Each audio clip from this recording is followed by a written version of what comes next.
So I think recording has started. So good evening to all of you.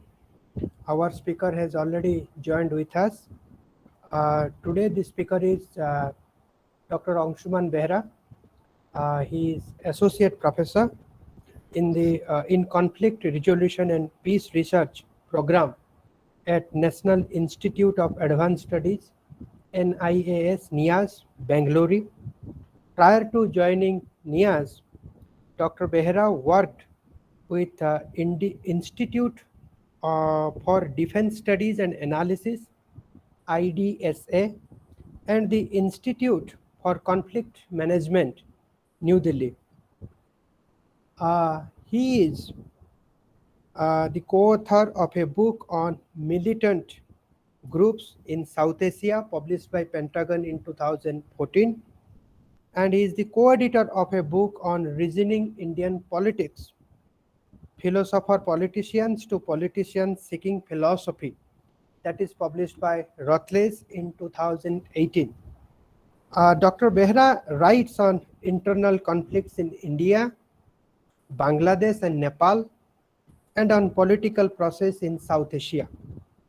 Apart from his extensive work on Maoist conflict in India and Nepal, his research interest includes political theory, terrorism, and political conflict in South Asia, and religious fundamentalism.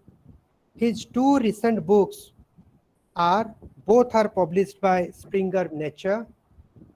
These two books are Gandhi in 21st Century, Ideas and Relevance, and Varying Dimension of India's National Security, Emerging Perspectives. Today, Dr. Behera will speak on India's internal security, contemporary threat perception. Contrary to popular discourse, the threats emanating from India's security issues pose serious security threats to Indian state and its people.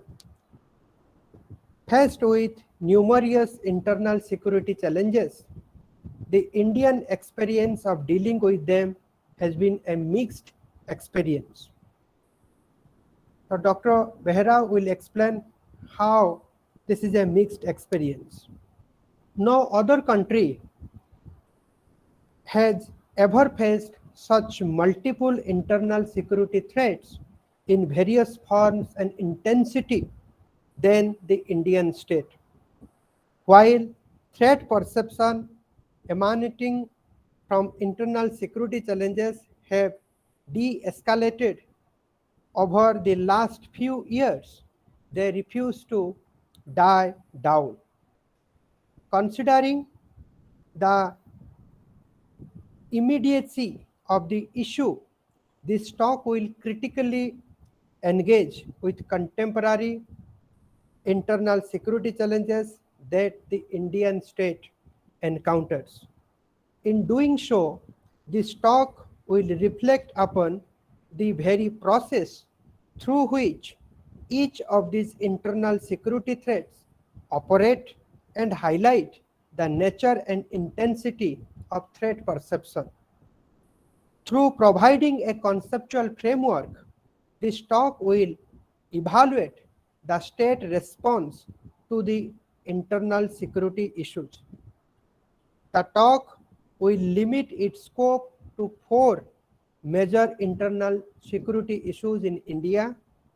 First, the left-wing extremism, violent conflict in the northeastern states, separatism and terrorism in Jammu and Kashmir, communal violence and religious radicalism. Now, I welcome our speaker, Dr. Behera, to unpack what I just read. This is an abstract of his talk. Now, Dr. Behera will unpack it and he will give us a sense what are those security challenges India is facing and how Indian state has reacted to those security challenges. Now I welcome you, Anshuman Bhai. I call him Bhaiya. He is my super senior in JNU, in Hyderabad University. Now I welcome you, and we are eagerly waiting to listen you. You may start. Okay. Good evening, everybody, and thank you, Dr. Himanshu, for this kind introduction and setting the tone for today's discussion on India's internal security. I understand that this is mostly a students' forum, and most of the participants today, what I see, are students. Students who are actually, studying political science or any other discipline in the larger framework of social sciences. We have also some senior professors with us. So what I'll do is, as Himanshu rightly sort of outlined, I limit this talk to majorly 4 internal security threats that India has been actually witnessing and dealing with it in various forms and sets. Before we get into these specific individual internal security threats, it is very important to sort of highlight the rationale and the importance behind dealing with or engaging in understanding the internal security threats of India. I would draw your attention to a very fundamental thing. So, for example, if there is an attack by a Pakistani state, which we very frequently, we are very aware of that.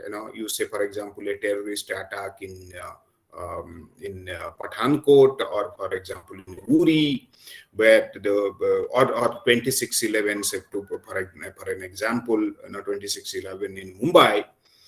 You would always see that the media reaction to it in terms of covering those kind of incidents or the events has been very, very prolific, or it actually hits the headlines.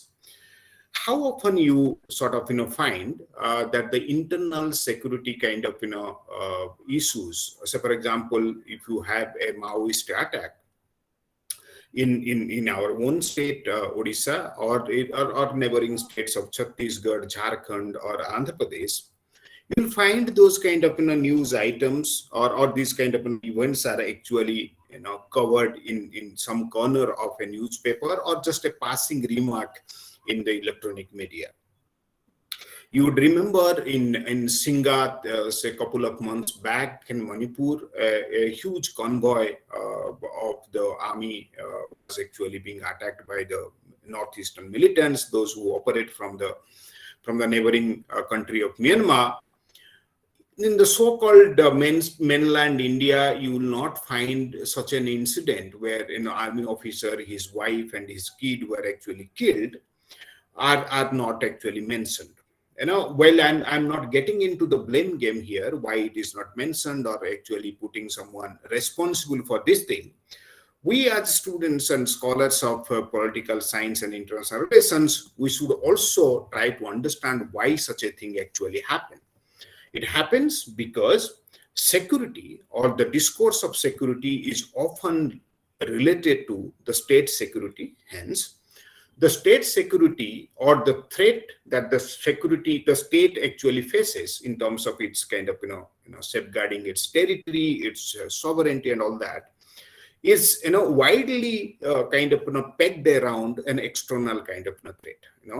When you have a kind of an external kind of an aggression against the state, that particular kind of security threat is often discussed more often than a security threat that emerges from internal within the national boundary, so to say. But then, if you very carefully try to understand or engage with the larger discourse of security that is posed against the state and the individual alike, I'll come to that, and the scope of security. The internal security has, in Indian context at least, has posed more or equal, if not more, intensified kind of security threat to the Indian state and the people alike, exactly like the external threats. If you get into, I do not have a kind of PowerPoint presentation because I thought, okay, these are students. I'll have a kind of one-to-one interaction. So that is how I didn't bring any kind of statistics to the discussion forum. But just to highlight, you just imagine the number of people have been killed by some kind of religious extremism, some kind of communal violence that we have been witnessing since our independence.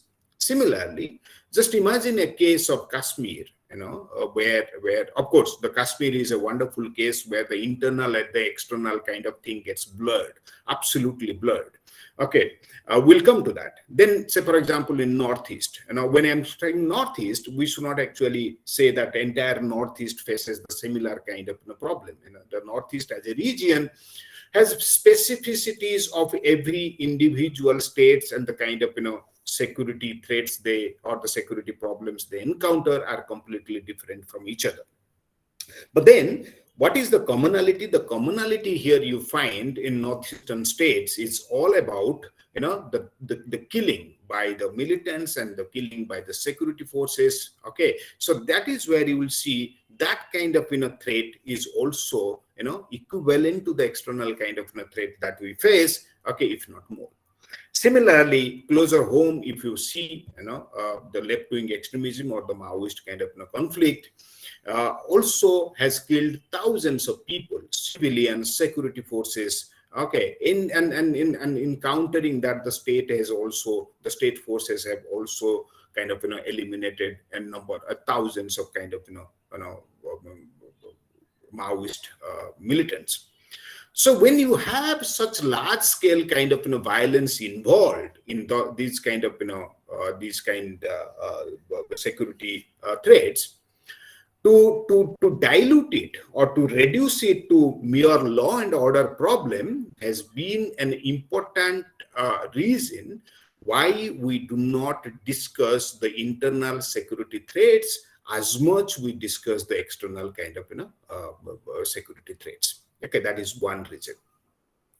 Second reason why we do not engage with or do not discuss the way it deserves to be discussed in the academia and the policy circle is that the internal security threats that Indian state actually witnesses are often engaged through a law and order kind of problem. So, for example, when I'm talking about the law and order problem, I'm saying that often the policymakers or the state and the central government alike, they sort of try to see the killing by a Maoist militant and the killing by a thief who is almost in the same platform. Okay, so that is where there is a dominant discourse to link these internal security kind of threats with the law and order kind of problem, which actually squeezes or narrows down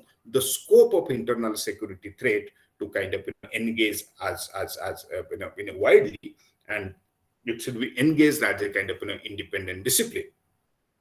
Let me come to the third important kind of an aspect, which from where we'll actually depart and start discussing about the individual security threats. The third important aspect is about the ambiguity around or having the ambiguity that involves in understanding what exactly explains an internal security threat. There is a conceptual kind of ambiguity. We do not know. That is where what happens, like, say for example, if you say the Kashmiri thing, is it an internal security threat or an external kind of a security threat? Some people would say that this is basically Pakistani state sort of using or promoting the violent groups or the militant groups, terrorist groups to carry out the militant activities in this place in Kashmir. Hence, to call it an internal kind of threat will be a bit of exaggeration or a bit of kind of it should not be fair to sort of call it as an internal security threat. Similarly, we had a very dominant narrative, excuse me. So a very dominant narrative for a long time, which actually said that the Maoist insurgency or the Maoist kind of militancy in India is basically, they draw their kind of ideological framework from the foreign countries. They have links with China, they have links with Nepal, they have links with the international revolutionary internationalist movement kind of thing. I'll not get into that. Hence, to call it an internal kind of security threat will not be appropriate. So to that extent, what we actually try to do, that the Indian state in 2000 or the successive governments in India, by 2010 they came with a very robust kind of a conceptual framework around which we should actually start, or we should engage with the internal security discourse. So what is this? The Center State Relation Report. If you read this, is freely available in the internet. You should I request all of you to go there and find out. You can download the entire report. It is called the Center State Relation Report on Internal Security, Criminal Justice, and Center State Cooperation. That is where this committee actually lays out a wonderful conceptual framework, or a wonderful kind of framework through which one can understand the internal security. What does it actually say? It says that the security threat faced by a country within its national boundary, it's silent about whether it is carried out by the external actors or the help of the external actors, or it is carried out by the internal kind of people. It actually expands the scope of internal security, saying that it is caused by the inner political turmoil causing violence. So, for example, any communal kind of riot, and a communal riot in a lot of this, socio-psychological school of understanding terrorism, they would say that it is purely social in nature, completely discount or kind of dilute the political aspect of it. Okay, but then if you see there is a communal riot, a Muzaffarnagar is a classic example. I would call it as a kind of political turmoil. Okay, so caused by inner political turmoil causing violence, which destroys or attempt to destroy the public or the private establishment. This is where, as students of political science, you have to be little, critical in understanding these kind of, discourses. What it says, even if someone, the public is political and the private is not, get back to your kind of, fundamental understanding of political science, you will see that is an emerging discourse that also say private is as political as the public. When I'm saying public, or the threat to the public is internal security or a security threat, and the threat to the private is not, that is where we limit the very scope of internal security, right? Or any security to that matter. So here, what this committee has actually done, that they have expanded the scope of internal security, from the public and the private. It doesn't pose the public and the private as a binary or a kind of, contesting kind of party. It poses it as a kind of, both the things are there. So, for example, the Maoist coming and killing a civilian is as much a kind of security threat when the Maoist actually kill this target the state officials. Right. So now that we have actually understood, why the rationale and the importance and the conceptual clarity around the internal security discourse, let me, come to the point of what I say, the four major kind of internal security threats that the Indian state actually witnesses or actually deals with. One of the important internal security threat that we want to discuss today is about the Leftwing extremism. The Leftwing extremism is the official kind of terminology that the state of India uses. But in the popular discourse, we call them Naxals, we call them Maoist. But I would stick to kind of Maoist kind of insurgency. Okay, left-wing extremism is not really, why the state of India or the government of India actually is very, very comfortable. There is a reason why they call it left-wing extremism, because it's the Communist Party of India, Maoist, is not the only kind of Maoist party that actually operates in India. There are small and big, around 26 of them. So, but then the principal kind of Maoist party is actually CPI Maoist. So when I'm saying the Maoist, okay, just remember that is the CPI Maoist, that in the short form we call them Maoist, right? So I'll not get into the history of the common, like the Maoist insurgency and all that. That will consume a lot of time. What I'll do is, for that, I will request Himanshu to organize another lecture. We can have a wonderful lecture around the from Mao to Maoism, the Indian path, the Indian Maoist kind of thing. That's a very interesting subject to understand. But then, when we are talking about the Maoist insurgency, there are basically two dominant narratives. Okay, one has to understand there are two dominant narratives. The first narrative comes from the state. The state means people, the state understanding of the Maoist. How does the state understand them or they engage with them? The state thinks or understands it as a law and order problem. And this is one way of understanding the Maoist. It actually continued till 2009. Okay, that it is basically a law and order problem. It is causing a kind of a threat to the Indian, to the society. And it has to be dealt with more of kind of, a military approach needs to be deployed to deal with them. Right. And later on, if you see, the law and order thing kind of, was actually expanded, the scope of the state understanding of the Maoist, and they started calling it, it's kind of, it poses as a serious threat to the Indian state. Okay, we'll come to that. How do they pose a threat to the Indian state? Right. The second dominant narrative is exactly the contrarian of this. What is this? That the Maoist is basically the representative of the people who are necessarily marginalized, people who do not have voices, and they are actually, through this violent struggle or the violent kind of movement, they try to represent or fight for the justice of these kind of people. This basically comes from the right-based,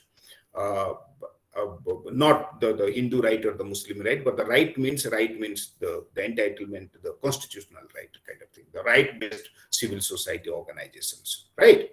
There is a very subtle but very important third narrative around the Maoist. Okay, what is that? Some sections of the intelligentsia, people like you and me, we sort of, try to pose the Maoist insurgency or the Maoist conflict as a legitimate conflict minus violence.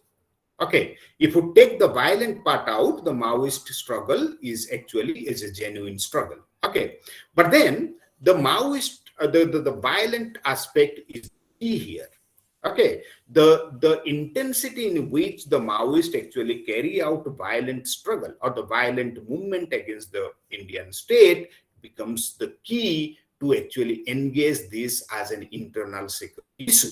Just remember in 2009, we had the former Prime Minister, Manmohan Singh, terming the Maoist insurgency as the largest internal security threat. Okay, then what exactly explains or what exactly is the Maoist state and why it is considered as an internal security threat?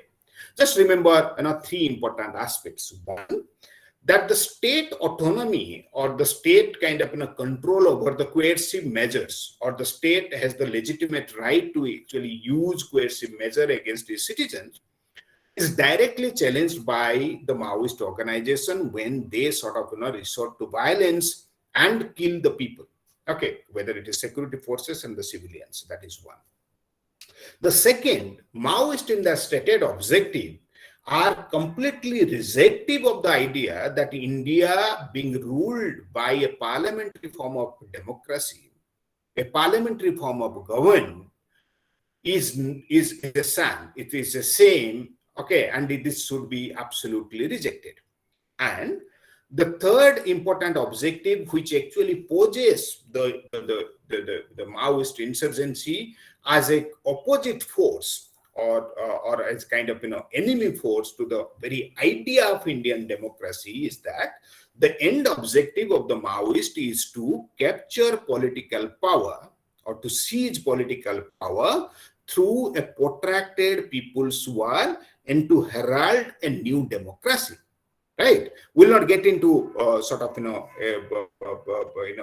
dissecting each one of these things, but suffice to understand that when we are saying that that this particular organization or this particular militant organization tries to or has an objective to seize political power through violence, not by contesting election.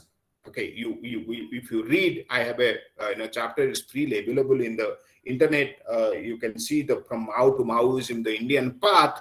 There you will see how certain communist groups they actually selected or they opted for a kind of democratic path. CPIM, CPIE, and all these kind of political parties, they opted for a democratic path to actually fight for power, which is absolutely legitimate and is constitutional in nature.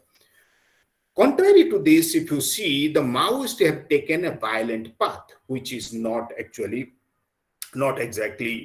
approved by the Constitution of India, and it should not be approved. Okay, when this is the stated objective of the Maoist conflict, how the conflict has actually graduated, or what is the present status of the conflict at this point of time.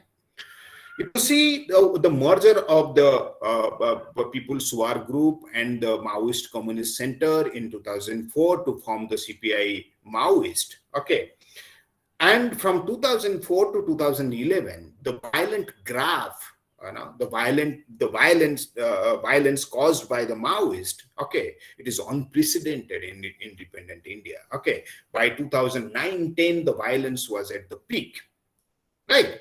At that point of time, if you see, the Maoist had a very robust presence, very critical presence in some 180 districts covering some 10 states. Okay, these are the state figures, but my understanding and engagement with this issue for a long time, I would say that the Maoists were able to actually have very active presence in some 80 districts and some 9 states. Okay, the 9 states are being Chhattisgarh, Jharkhand, Odisha, Bihar, some parts of Bihar, then Jungle Mahal area of West Bengal, Gadchiroli of Maharashtra, and Andhra Pradesh and northern Telangana. These are some of the issues. Okay, then and there are certain pockets. So, for example, the Malkan undivided Koraput district, that too only the Malkangiri area of Odisha. Then you have the Bastar region in Chhattisgarh. Then you have the Saranda forest area in Jharkhand, and some parts the tri-junction that we say where Chhattisgarh, Odisha,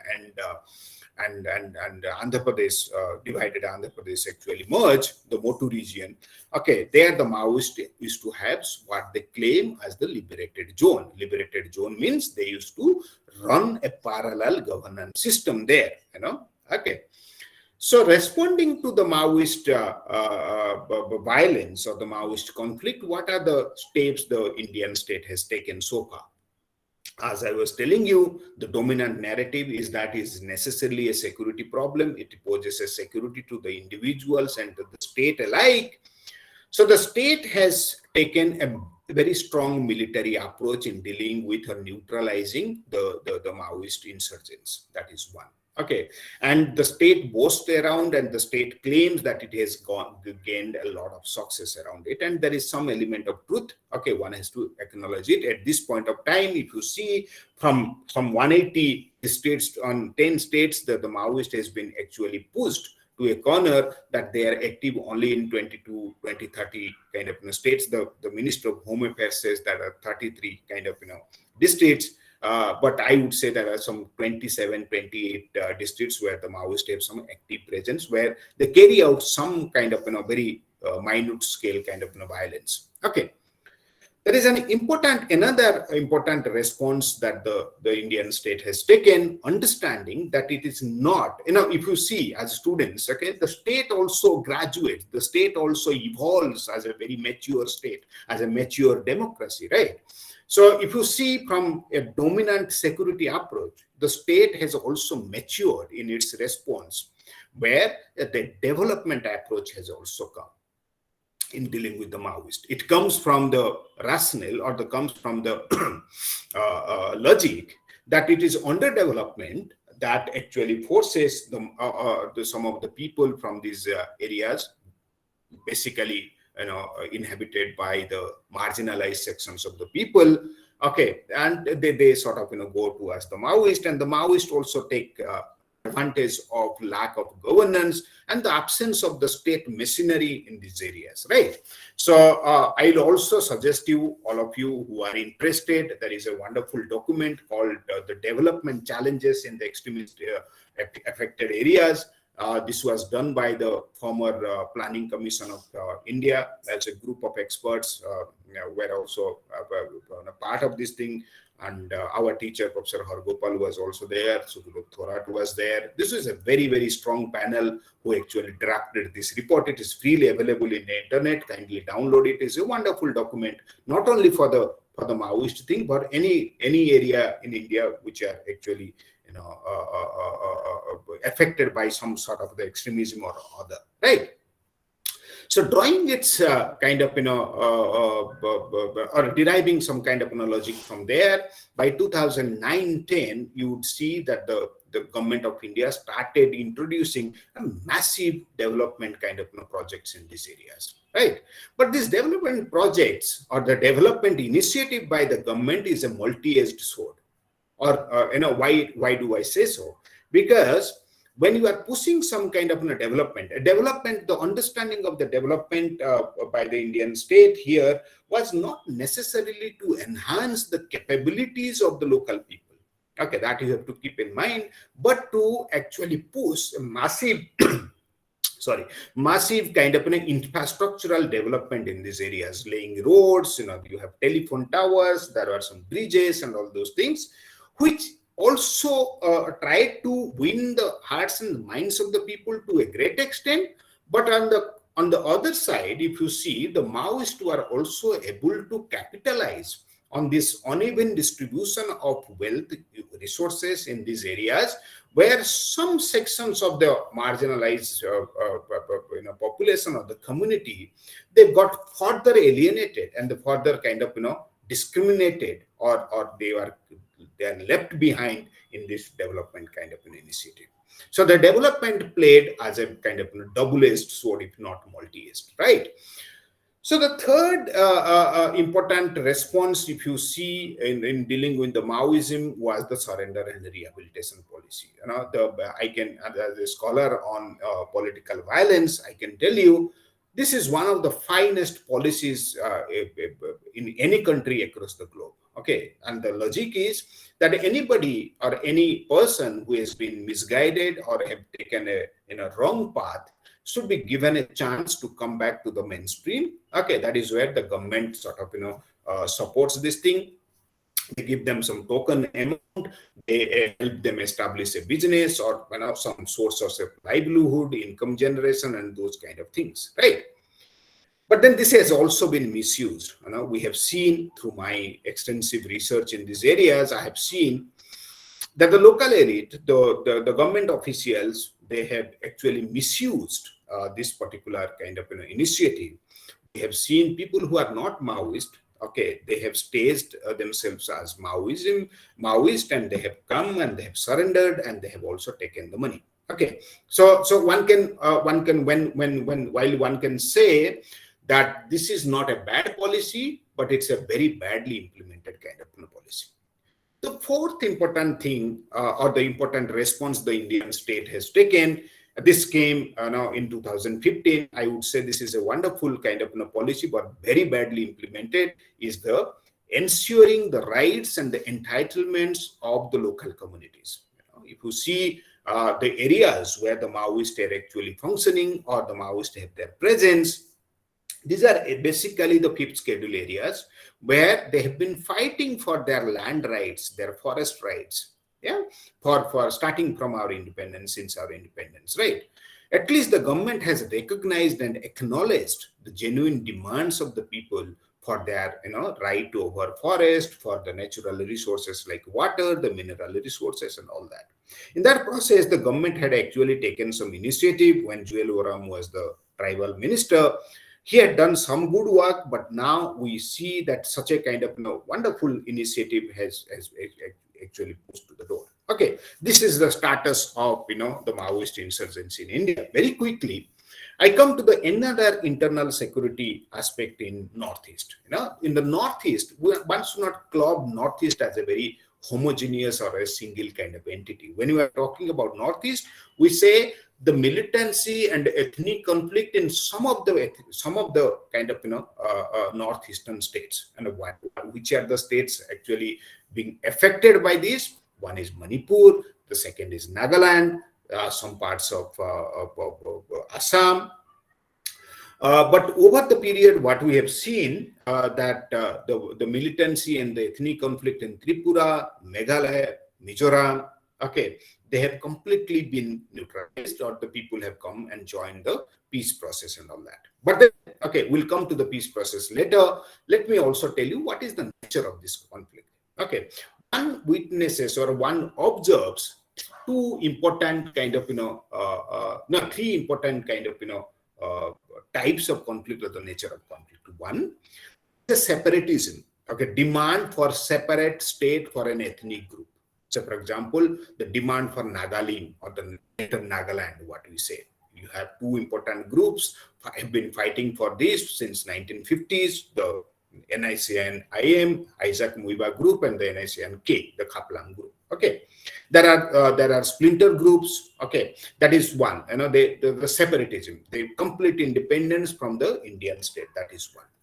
There are militancy, or there are kind of conflicts which actually demand greater autonomy within the constitutional framework of India. Right. Say, for example, the Bodo insurgent groups. Okay, there are many insurgent groups or the militant groups representing the borders. That's a different talk altogether. But you can read my article, The Majoritarian Way to Democracy, the case of Bodoland. It actually gives a wonderful detail of the Bodoland crisis. The third is about the third type of violence or the militancy that or security threat we see in the Northeast, some of the Northeastern state, is the intra and inter-ethnic violence. So, for example, the borders fighting against the Ahoms, and the non-borders, Kacharis, Karbis, and all these people. Then you have the Kukis and the Nagas fighting against each other in Manipur. You have the Nagas, you have the Nagas and the Buddhists fighting in sort of Tirap and Saglang areas of Arunachal Pradesh. Similarly, the Garos and the Khasis fighting against the Bengalis. In Meghalaya, the Tripuris, the Tripura Tiger and all that, fighting against the Bengali occupation or a larger autonomy in Tripura. So when this is the so the nature of conflict is very, very diverse in the northeastern states. Okay, what has been the thing, and to top it all, okay, we have also imposed, okay, something, I will not call it a draconian, but which is not a good sign of a mature kind of a democracy. That is the Armed Forces Special Power Act. Okay, while the act itself doesn't actually sound anti-people, okay, but the implementation of it has been highly contested. We have instances where the security forces have actually targeted innocent people and have they killed them. So that is where, if you see, this Armed Forces Special Power Act, AFSPA, has been another important kind of issue around which a lot of anti-India or the anti-state groups have actually come up. And these groups are, if you see, these groups also, or these groups also provide some kind of support base to all these three types of kind of militancy or the ethnic conflict that I actually highlighted. So very quickly, what the government of India has done so far, actually the response of the government of India has actually evolved starting from 1950s. Say from Nehru saying that you have a brigadier to go to Mizoram, kind of control the insurgency, to now a massive kind of peace process that is being actually laid out, and a lot of a number of kind of militant groups have actually come and they have joined the peace process, right? And development and security approach, of course, remains constant there because you have a heavy deployment of security forces to target the militancy. At the same time, okay, the Northeast was one of the areas, the northeastern states are one of the areas where a huge amount of money in terms of supporting the development activities have been actually dumped and pumped. Okay, the Kashmir is a very tricky thing. Okay, it is both. This is where I was telling you at the beginning that the distinction between the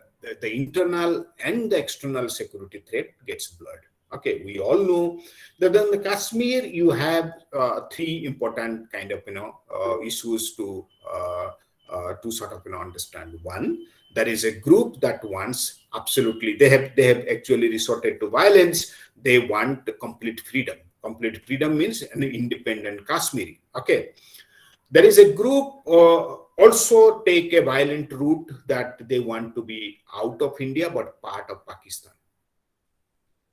Right, and there is a group that they also want that a greater Azadi. So the Azadi kind of the sloganeering that you often come across has many different kind of meanings in Kashmir. To top it all, what you have is that an active hand of Pakistan state in actually creating, manufacturing kind of discontent among the people. And there is also another important issue of kind of communalism. Okay, we have seen in 1989, 90 that how the Hindus, especially the Kashmiri Pandits, were completely driven out of the state. So then the Kashmiri thing is very, very important. So what is the commonality here? The commonality is uncontrollable kind of violence that we witnessed till 2019. Okay, so when the abrogation of Article 370 and 35A, now what you see is that there is fatigue. There is fatigue among the people, or the people in the sense those who are actually leading the violent movements. That some of the experts say that there is an overpresence of the military forces. That is one reason. Maybe there is some kind of the violent related activities or incidents are not being reported so in greater numbers. But then you'll also see that Pakistan state has been trying to sort of meddle into this kind of affairs, but there is a robust kind of border management these days that also kind of reduces, or one important factor of less number of kind of militancy related issues there. Last important kind of internal security threat is about religious extremism. The competitive assertion of religious identity is the root cause of religious kind of extremism, and India has been a victim of such religious religious extremism for a long time. Okay, so what Ashutosh Vasane would say that the religious extremism can be best explained in Indian context, the action of one group, okay, countered by the reaction of the other. Okay. So that is where, that yesterday I was giving a talk in the Ministry of External Affairs. There, somebody posed me a question that we have such politicians who have the kind of criminal and communal records representing the people in the parliament. Okay, so what does actually that imply? it implies that this is the strength and the weakness of Indian kind of democracy. So as students of political science, you will also try to understand that when the larger discourse of politics or the larger discourse of democracy is reduced to kind of an electoral politics and the electoral way of understanding the democracy, that is where you have the functioning of something called the extreme subjectivism, which leads to polarization kind of thing, right? So the polarization, between the any social group, whether it is caste, but in this case it's the religious kind of thing, we have seen this extreme polarization also suits, or it derives its kind of legitimacy from all sorts of kind of political groups, be it Congress, BJP, it is very safe to argue that the political parties, irrespective of the party, the name, are as communal, as the other. Right. So that is one of the important causes of the religious extremism and communal violence. And one can always ask me, what are the steps being taken to sort of dilute this, or to respond to this communal violence and religious extremism? I would say that the steps taken are very, very little, because your electoral politics is thriving upon this religious extremism and communal violence, and it has been beneficial to all the political parties. To that extent, all these kind of communal harmony kind of initiatives that various governments have taken have actually yielded very, very limited kind of result, right? So it's already 50 minutes. So what I'll do is I'll stop here. It is very unfair from my part to sort of cover all the 4 issues in one go. I can promise you, Dr. Himanshu has my email ID. Any one of you are is interested to know more about it, please write to me. I'll provide you literature. You can have a one-to-one kind of discussion with me.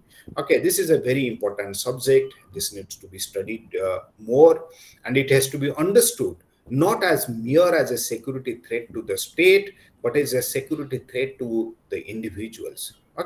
So once the primacy of the state is there, then it becomes the subject of the so-called security experts. So when you expand the scope of security from the state to the individuals, to the citizens, so for example, if the civilians are killed in the Maoist affected area, what does it actually imply? What does it actually reflect upon? It reflects upon the incapability of the state to provide security to its own citizens, right? Because the state has the obligation and the duty to provide security to its citizens. So the state cannot wash its hand out saying that it is an act of the Maoism. So as responsible citizens and the scholars, we should ask the state, what happens to your capability? Not being able to sort of, provide security to a common citizen, right? So, the internal security as a subject is an expanded version of the security discourse, where it not only engages with the state security, it also engages with individual security. I stop here. I thank you all, and especially Himanshu for giving me this opportunity to speak to you all. I'm expecting some really good questions so that we can have a wonderful discussion. Thank you once again. So thank you, Dr. Behera. Your talk, it's very much suit to our students, and I was expecting something more from you. And good thing is that you said that the Maoist movement. So Maoist movement minus violence is very good. I mean, you didn't accept that, and you said that the idea and assumption of Maoist movement is also deeply problematic.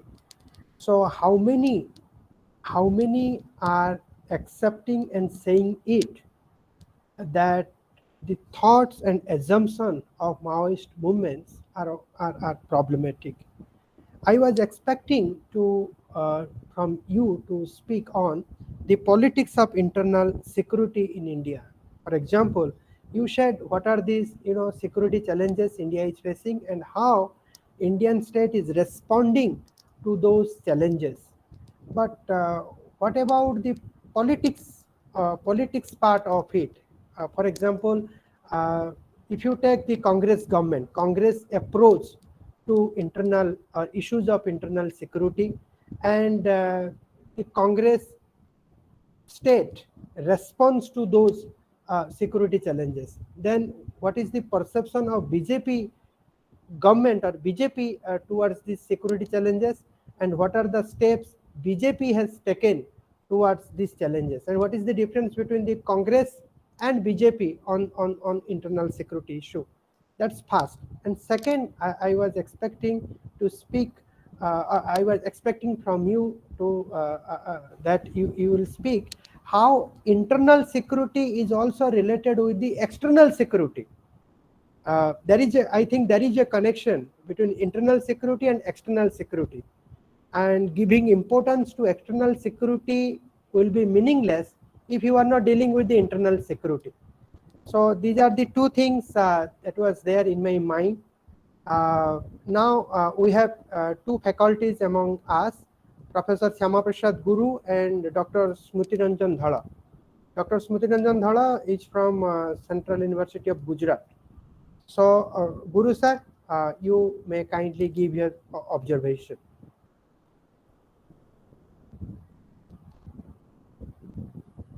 Guru sir, are you there?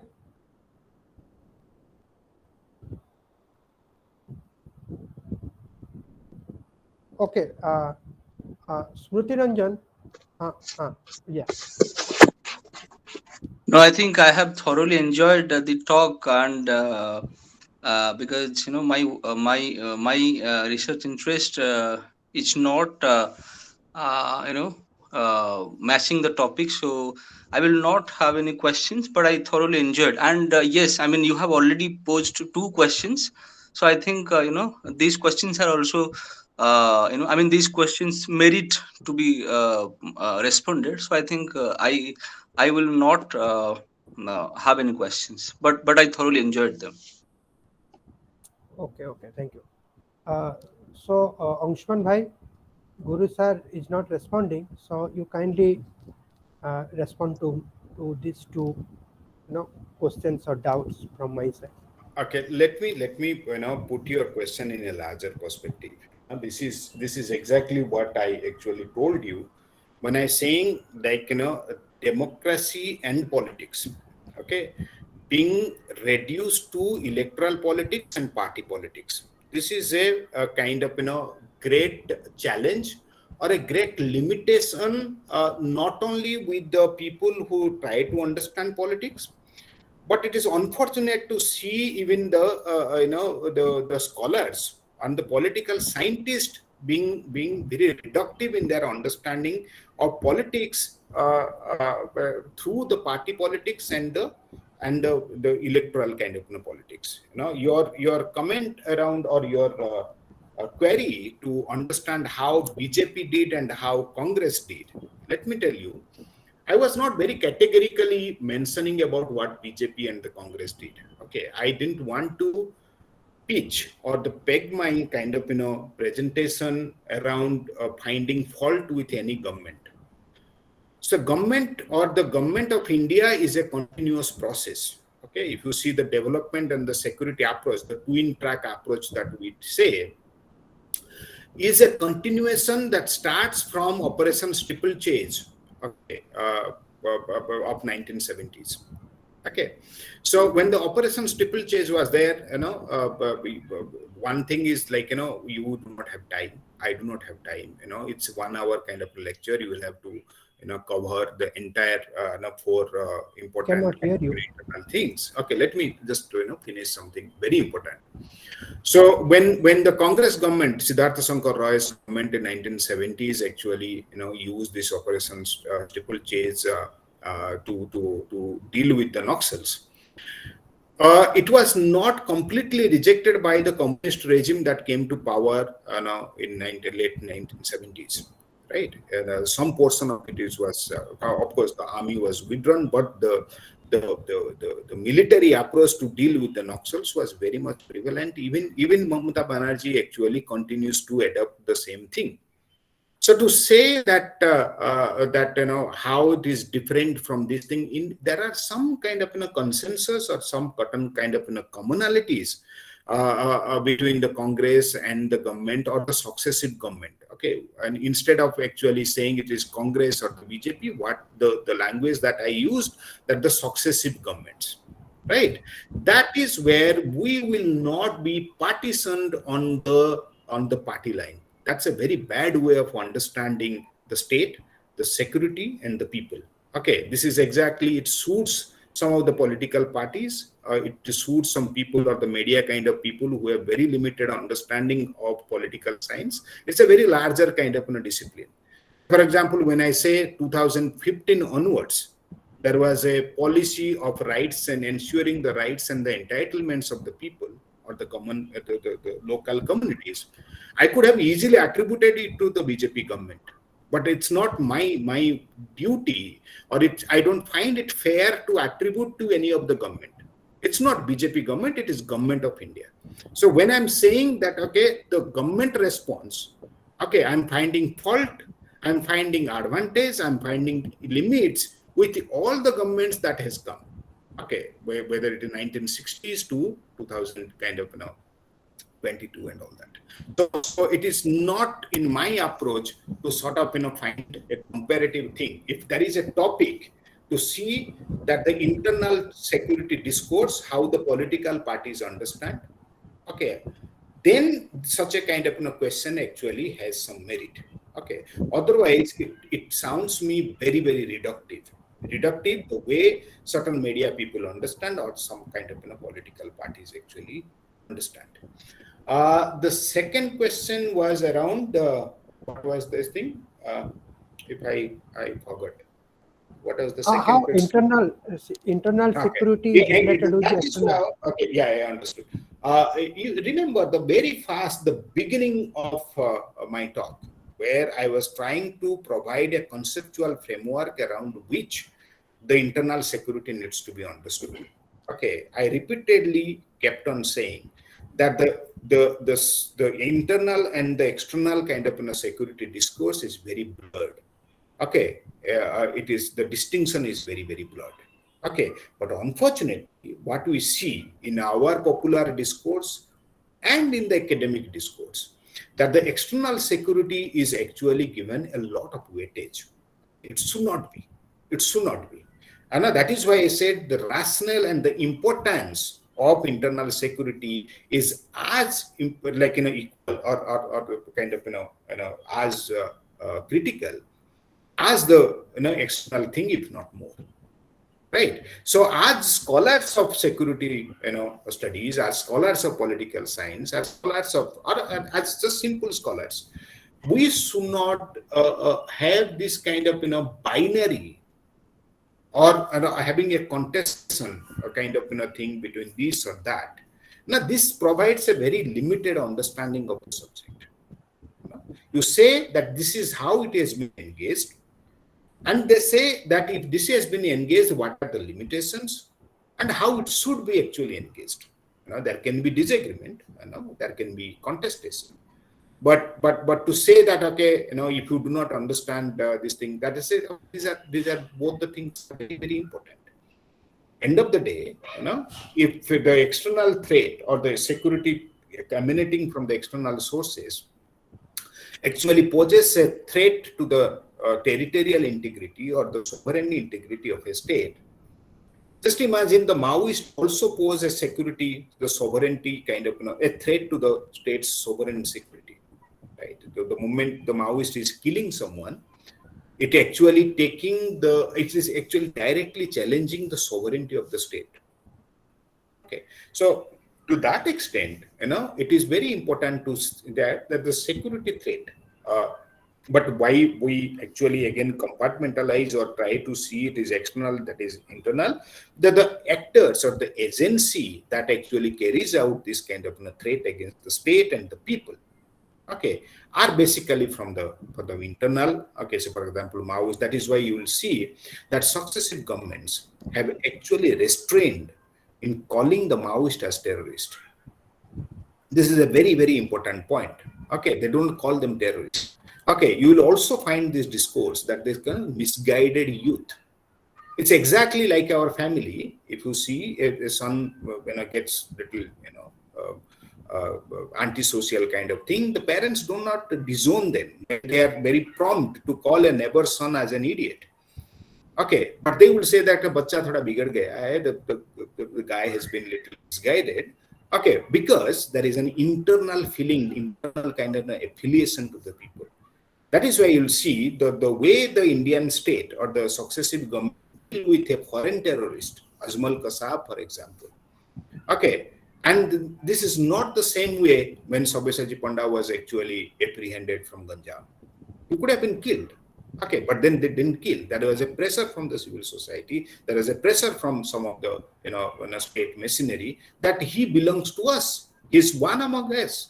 Okay, he has been misguided. Yes, he has committed some mistake, some kind of violent activities he has carried out, but he needs to be trialed under the thing, and we will not call him a terrorist. How many times you see even the kind of BJP government who actually sees something as around the security issues and all that, you will not find many the official version of the BJP to call them as terrorist. You will not find that. So that is where actually the distinction lies. So let's not create a binary. Okay, both the security threats are as important, but at the same time, I also told you that don't engage with the security or the threat which is actually posed against the state. Okay, hence it is important. No, it is posed against the state and the people, hence it is important.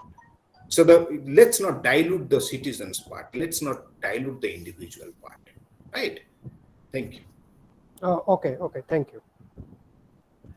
Let's take some of the questions asked by the students. Okay, Samir is asking this question: in current days, how do you see social media as the threat to the internal security? Media or any medium has always become why do we say? Because okay, now in social, what is such important thing about the social media? Social media is important because say for example, there used to be a recorder like tape cassette. Okay, Che Guevara, Fidel Castro, those kind of people would actually use a cassette. Okay, earlier there used to be Prajanatya Mandali. Okay, in Odisha, in Andhra Pradesh, where they will go to a small hamlet and they will sing revolutionary songs and try to win the minds and hearts of the people in the favor of the kind of Maoism and all that. But this has been democratized. The platform has been accessible to a lot of people.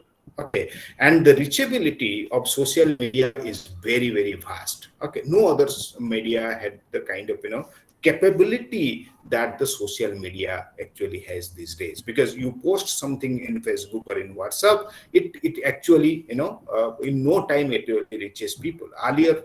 So then it has only been expanded very rapidly. Yes, it poses a security threat, but the thing is that is where, as students of political science, you should also understand the post that you have against a government is not necessarily a security threat. The post that is there against the state, that is a security threat. Okay, if somebody is saying Modi is bad, I'm taking name. Okay, if somebody is saying that the state government is bad, it is all about within the constitutional right to criticize a government, right? But then to sort of put a kind of post in the social media, calling names to a particular group, any ethnic group, any religious group. Okay, so that has the potential to create communal disharmony. That can be called as a security threat. Okay, to call a government ineffective, a government not actually taking care of, that is where, what, to make it very, to cut the long thing short, one has to distinguish between the post or the social media kind of things that are anti-government and anti-state. Anybody who is criticizing a prime minister of a country is not necessarily, okay, criticizing the state of India. Okay, so often what we see in the media terminology, in the governance terminology, in the party kind of terminology, okay, they actually mix the government and the state together.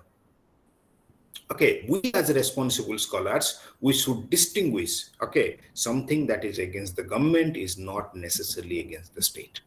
Right? Thank you. Okay, another question is asked by Niyati Abhipsa. Can we say illegal immigrants who are fleeing into India are creating internal security issue? For example, crisis which is rising in Assam. Yeah, Niyati, it's a wonderful question. Yeah, the illegal immigrants. Okay, there are multiple narratives around it. One narrative is that they can be given a refugee status. There is a humanitarian ground through which they need to be so kind of supported. Okay, and the Indian state and successive government have also adopted this line.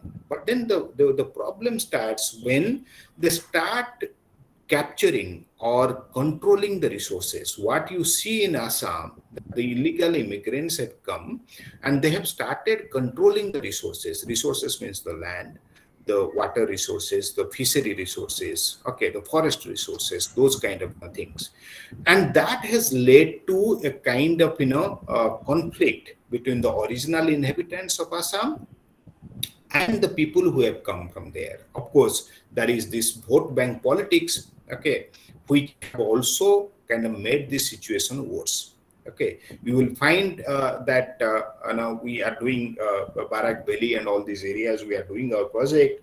You will find they do not have voter card, but all of them have the Aadhaar card. Okay, this is a big kind of racket that actually operates in these areas where people are not citizen, but they behave more like the citizens. Okay, so that's where it actually poses. So for example, the Rohingyas. Okay, when the Rohingya crisis actually happened, Bangladesh government actually accepted them with open arms. Sheikh Hasina was trying to prove a point that she is very Islamic. Okay, that criticism against her that she was not Islamic and all that, to prove with her opposition a point, she accepted some lakhs of Rohingyas. The Rohingyas came and they settled down here. Now the literature emerges from Bangladesh saying that the Rohingyas have become an internal security threat to the Bangladesh government.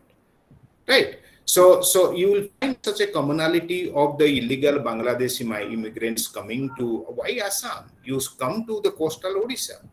You will see in Dangamal forest, in Kalibhansdia forest, in Kendrapada, up to, you start from, Talchua and all these areas, you go to the coastal part up to Vizag. These people have come and they have actually cleared the forest, they have been settling, and these are not reported. There are human rights issue of the illegal immigrants, and there is also security issue to the people. Yes, it is a security issue. Thank you. Sima is asking this question: what is the role of media in securing internal peace? The media these days, I have no respect, Sima. Okay, why I say so? Because the media are owned by the private business companies. When I'm saying the private business companies, the whole motive of these companies are to make business and to make profit. Okay, when a particular media house is actually destined or has the objective of profiteering or making profit, it cannot provide you the neutral kind of impartial kind of information. So when the information that you get through this media, electronic or newspaper, print or whatever you say, are not impartial, they cannot have an important role for the internal peace. But then I'll tell you, There is a wonderful article written by the book that got published a few days back, Bearing Dimensions of India's National Security. There is a very good paper written by Rudranarayan Mahanti. Rudranarayan Mahanti is a former PhD student from our University of Hyderabad. The role of media in national security. You will find a lot of your answer to your question there. Okay, it's available in the internet. Kindly find it out. Okay, there is a lot of question how the media and there is a normative approach, there is a descriptive approach, and there is also a kind of prescriptive approach to the media's role in security and all that. Trilochan has asked two questions. First, why Indian government constantly fail to tackle the Maoism still today? First question. Second, what are the major steps to secure India internally? It will not be fair to say that the Indian government has completely failed. The success rate is more than the failure. Okay, if you see, as I was telling you, from 180 districts, it has come down to 33 districts, and a lot of development work has taken. A lot of tribals have started, or the marginalized groups have started questioning the Maoist in that area. That's a good sign, and it reflects upon the government's success in dealing with this thing. Okay, the second question is about what are the major steps to secure India internally? One important measure where the government has not able to do much is to manage the public perception that the state should actually create a goodwill in the minds of the people. That has not been. This is something I have been actually writing to the Ministry of Defense, Ministry of Home Affairs. Couple of times I have been engaged with that, but then we have not been able to do much on that line. The second is about to actually in the Northeast, we have a very good experience of peace process. Okay, we have major kind of militant groups are in ceasefire and talking to the government. Such a thing we have not been able to replicate in the Maoist affected areas. I think state as a bigger organization should actually take the lead in inviting the Maoist for a negotiation. These two, in public perception management and inviting them for a negotiation would definitely reduce the risk of conflict. Thank you. Lingaraj is asking why lower castes are attractive to Maoism. That's a very unfair statement, Lingaraj. I do not know from where you are getting this thing. The lower caste and the marginalized section of the people. This is the state understands. Now this is very unfair to call the tribals or the Maoist or the lower caste people are Maoist kind of thing. But from my extensive research, I can tell you not even 5% of the lower caste and the marginalized people have joined the Maoism. That is where what we see the genuine grievances and the genuine movement of the deprived section of the people, whether it is lower caste or the tribal, are often seen through the Maoist prism, which is very, very unfair. Okay, you mean to say that the lower caste people do not have the strength or the kind of ability to sort of represent themselves? Okay, this is a very elitist kind of thing that most of the policy circle and the academia also think. They think that they can represent them. But remember, now our own state in Odisha, we have such movements which actually never needed a Maoist or any other outsiders to come and represent them. The Niyamgiri is a classic example. Jagannath Maji, Lata Sikaka, they didn't actually need anybody's support. They actually fought for it and they won. Can you think of an incident where the Supreme Court bench comes to the hills of Niyamgiri to give it verdict? This is no less kind of achievement for the marginalized section of the people. Okay, so to say that this marginalized section of the people are attracted to the Maoist, they are not. But at the same time, I must say, they also do not subscribe the exploitation of the state machinery. They register and they register well. There are kind of movements, you must read them in Odisha, starting from 1920s, when the British actually opened up these tribal areas for the outsiders to come, people from Andhra Pradesh and the non-tribal from Cuttack, Bhubaneswar and all that, when they went to and they started this kind of exploitation, they registered well. Okay. Read Bhagavati Charan Panigrai's novel in 1936, the whole Sekhar and the whole story of Ghinua. You will get the glimpse of how these people actually registered. They don't need a Maoist or any outsider to go and say to represent them. Okay, they are not attracted to the Maoist, but certainly they take the fight against any sort of exploitation independently. So the popular movements are not people's war. Okay, that you will have to keep in mind. Let me ask a question in this context. You said that the state is holding such a view, but then why the state is holding such a view? The state is holding such a view because the state finds it very convenient to convert the social into security. It becomes very convenient for the state to wash its hand off in actually fulfilling its obligation and duties for the people. When the people are fighting for land right, for forest right, okay, so that is where the state is on the back foot. But when the state converts the social demand to a security issue, that these are Maoist, the state is on the front foot. In the name of national security, in the name of the security for the state can attack and kill the innocent people and get away with that. So the problem lies in converting the social into security. Okay, Pradeep is asking, apart from infrastructural development, why government is not focusing more on capacity building? Why it is unable to create consciousness among the marginalized section who have linked with Maoist? Yeah, this is a very, very good point. I think this is a very intelligent question. I think the problem lies with the kind of people who are actually representing us, right? The state or the political elite, let me say that not the state, but the political elite finds it very convenient for them for not enhancing the capabilities of the people, right? That is where some sort of political inequality ensures the position of the political elite, right? So that is the larger agenda or propaganda behind it. Right, the moment people are capable, the people start questioning. Just imagine the Pathalgatti movement of Jharkhand. Okay, they have declared their villages as a republic. How many of you know that? Okay, because when B.D. Sharma was there alive, he would actually erect big kind of stone pieces and write the provisions of constitution there, just to create an awareness among the people that these are all your constitutional rights. How many states or how many governments have taken initiative to tell the people these are your constitutional rights? Because at the end of the day, the governments are basically the political elites. And these political elites, irrespective of the party line, there is a commonality that there's a large chunk of the population that live in the fifth schedule areas have not been able to represent themselves politically, and they want to remain there.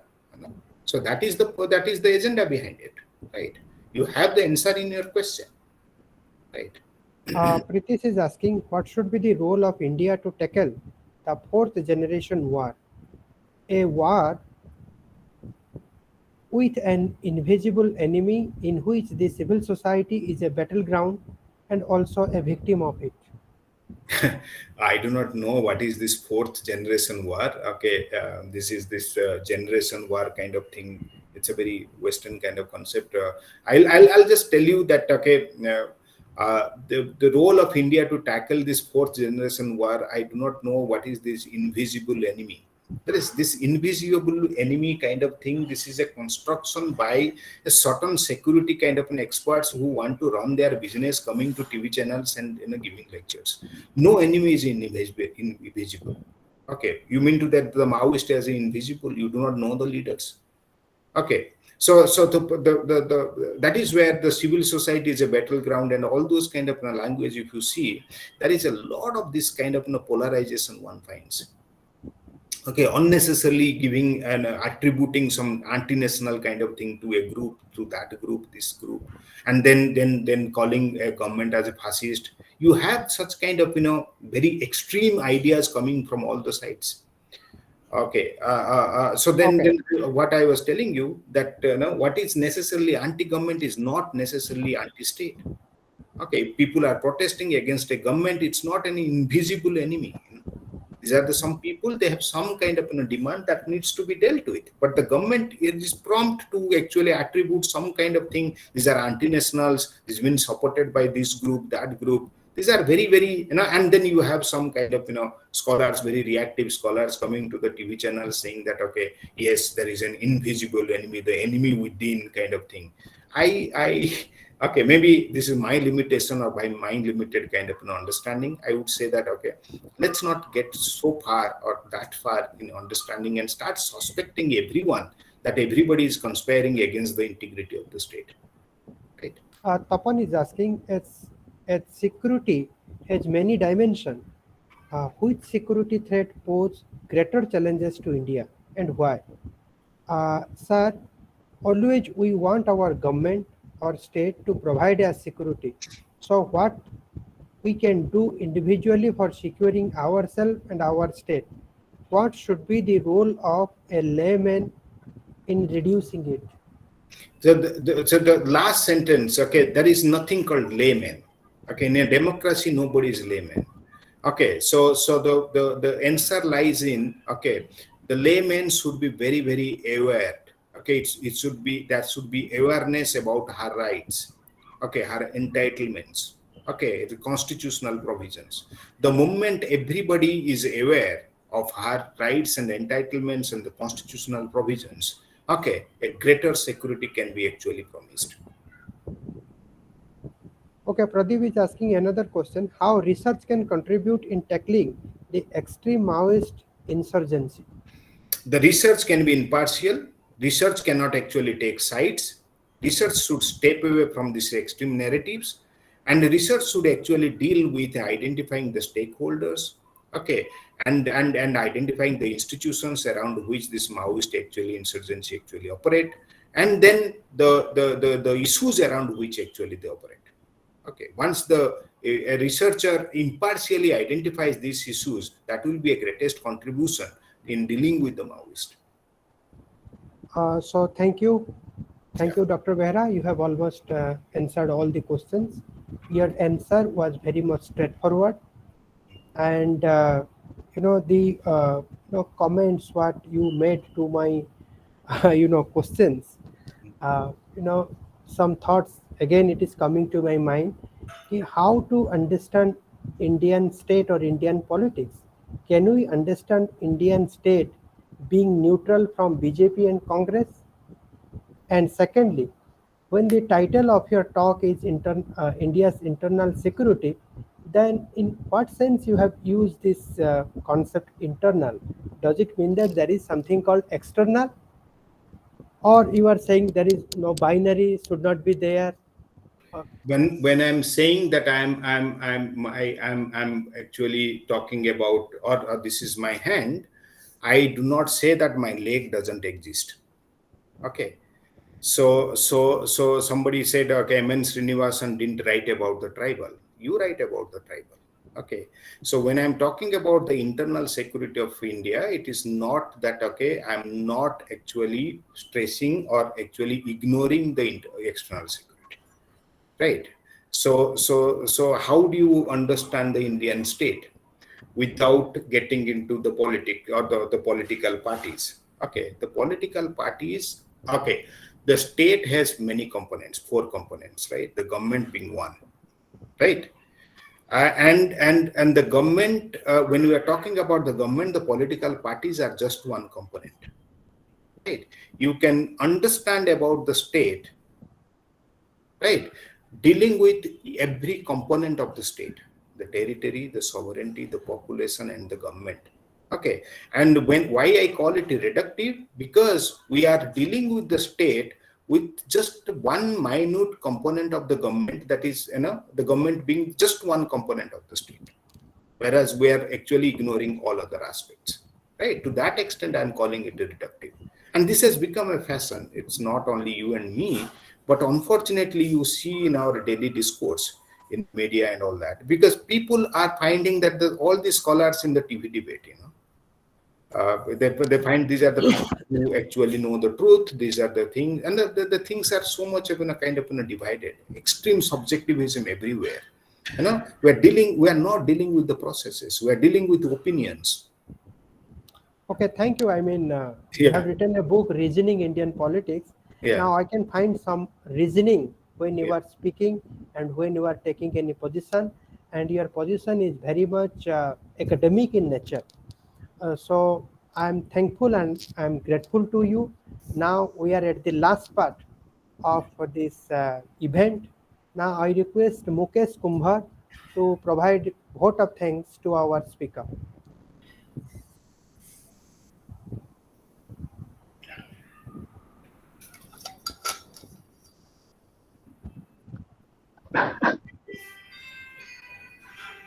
Respected speaker, Dr. Anshuman Behera, sir.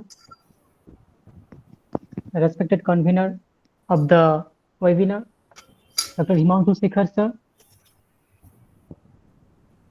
And Professor Smriti Ranjan Dhala, sir. And all participants. A very good evening to all. Thank you very much, sir, for giving me this opportunity. It's my privilege and no less than an honor for me. I must mention my deep sense of appreciation and thanks to our keynote speaker for his kind presence,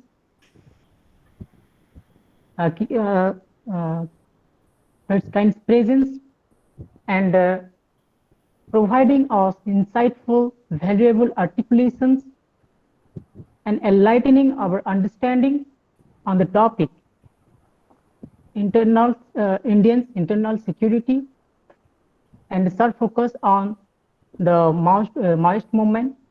Thank you very much, sir. You have beautifully present your talk, and it was indeed a wonderful talk. And you also answer all the questions very constructive way and very beautifully. Thank you very much, sir. And we wish to hear you again and again, sir. Thank you very much. I must take my privilege to thank convener Dr. Himanshu Sekhar Mishra, sir.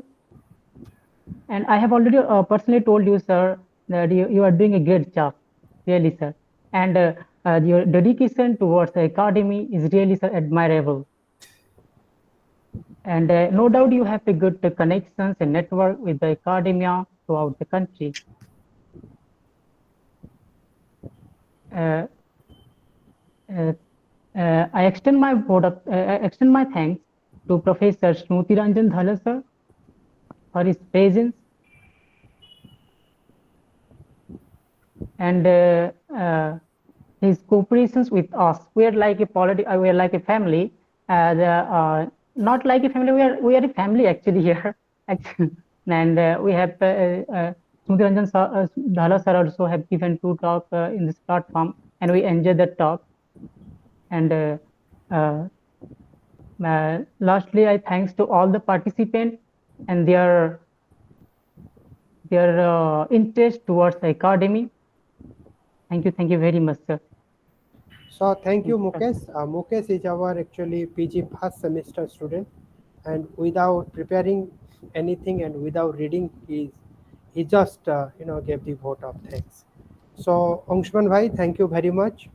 I can see a bright future, and you are really a very good academician. And I can find some of the thoughts. I mean, I am in touch with Professor Arun Kumar Patnaik, and in a way, we are also in one event. We all 3 were very much connected, and I can find some of the thoughts of Patnaik sir within you.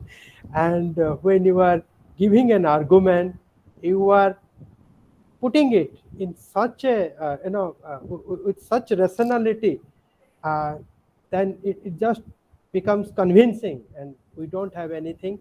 I think I learned it that politics or understanding a state should be the understanding of 4 aspects of the state, right? Why we are giving importance to the party. That's a very wonderful way of putting things. So thank you. Your attachment with all these research institutes has made you a very distinct and different from all those who are with the university system. So I can see the difference. Again, I'm going to the binary, two categories, that people teaching in the university and people doing research in the research institute are not same. I mean, there is lots of difference in their attitude, in their understanding, and in their approach. And as long as this diversity will be there, there is a scope to learn from each other. I think binary has its own merit also, but we should not pull or push it, beyond a point. We should not do that. But this binary is also part of the diversity. We must recognize it. So thank you, Dr. Behera. Thank you for your presence. Thank you very much. Okay.